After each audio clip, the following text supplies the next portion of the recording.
What if I told you there's one single idea that could completely change how you see every challenge, every single setback, and even your own potential for success? Well, that's exactly what we're digging into today, based on the incredible work of psychologist Carol Dweck. This is all about the power of our mindset. Okay, let's just cut right to it.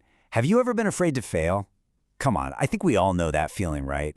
That little voice that says you're not good enough, that you're going to be found out.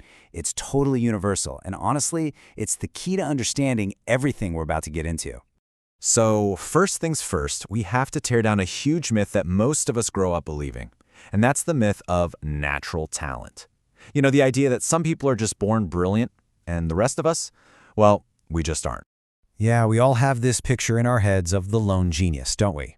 We imagine Thomas Edison having that eureka moment all by himself in a dark room. But the research? It shows that's almost never how it actually happens. The real story is way more interesting. And this is where that whole myth just falls apart. Edison's lab wasn't some solo mission. It was a buzzing hive of collaboration, a huge team effort. Darwin's revolutionary theory, that was the result of decades of conversations and getting feedback. And Mozart, he worked his tail off for over 10 years before he created the masterpieces we all know and love. The lesson here is pretty clear. Greatness isn't born, it's built. So, okay, if it's not just some innate talent, what is it? That question is exactly what led Carol Dweck to her core discovery. And it all started when she saw some really surprising reactions from kids who were facing a tough challenge. Can you even imagine that? Instead of getting all frustrated or just giving up when he hit a hard puzzle, this kid was thrilled. "I love a challenge," he says. He wasn't just dealing with failure, he was getting energized by it. So that was the puzzle Dweck had to solve. Why do some people run from difficulty while others seem to run right toward it? And her research gave her the first part of the answer, something she called the fixed mindset. This is the belief that your intelligence, your talents, your personality, they're all just fixed traits. You're born with what you're born with, and your main job in life is to just look smart and avoid looking dumb.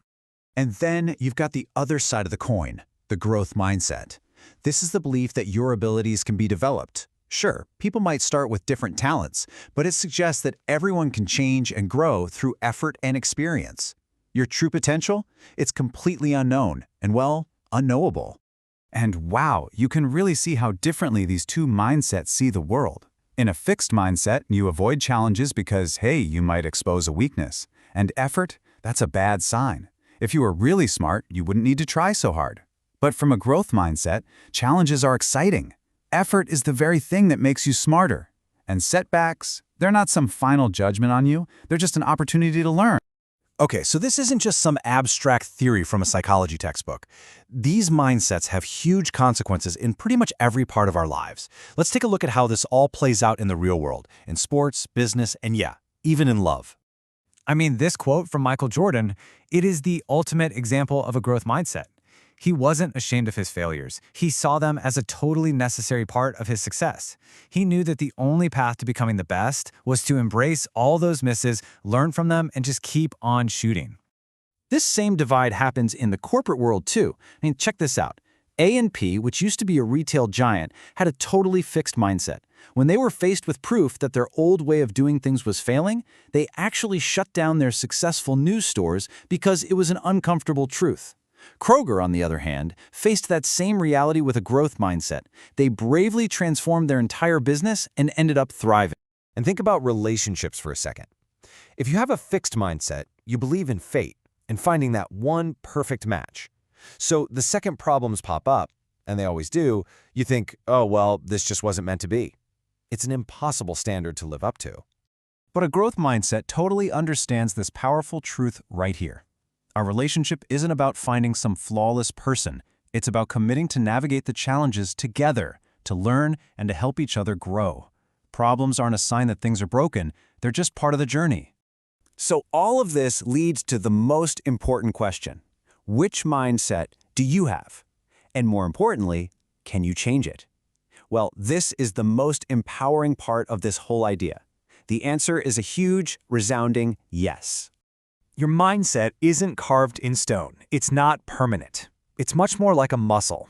And just like any other muscle, you can train it, you can develop it, and you can consciously choose to build a growth mindset. And here's a really practical way to get started. Step 1. Just learn to hear that fixed mindset voice. You know the one. It says things like, I can't do it, or what if I fail? Step 2 is to recognize that hearing that voice means you have a choice. Third, you have to talk back to it, but with a growth mindset voice. Ask, okay, so what can I learn from this? And finally, and this is the most crucial part, you have to take action. Embrace that very challenge that the voice told you to run away from. So, this is your call to action. Think about it right now. What's that thing you've always put off because you were scared of failing or of not being a natural? The first step isn't to be amazing at it. The first step is just to make a plan and to start. So, as we wrap this up, there's really only one question left to ask. Knowing that your abilities are not fixed and that your potential is something you create, not something you're just given, what will you dare to do now?